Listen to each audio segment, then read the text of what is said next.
फल। फल का निर्माण पुष्प के अंडाशय से होता है। अंडाशय अर्थात ओवरी।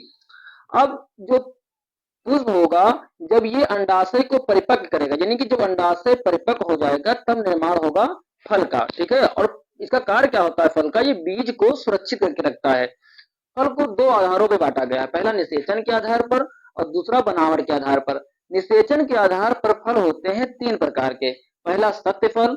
सत्य फल ऐसे फल होते हैं जिनका निर्माण अंडाशय से होता है। ये पृथ्वी पर पाए जाने वाले 95% फल होते हैं।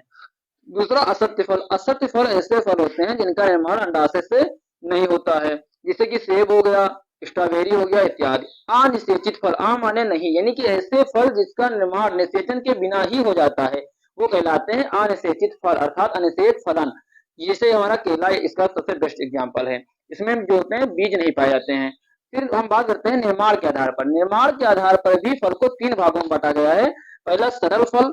सरल फल ऐसे फल होते हैं जिनकी जिसका निर्माण एक पुष्प से एक फल, एक पुष्प से जब एक फल बनता है तो वो कहलाता है सरल फल। सामूहिक का मतलब कि एक पुष्प से जब गुच्छे नुमा संरचना बहुत सारे फल एक साथ निर्माण हो जाता है तो वो कहलाते हैं सामूहिक फल। जैसे इसके एग्जाम्पल में अंगूर हो गया, लीची हो गया इत्यादि। संग्रथिक फल।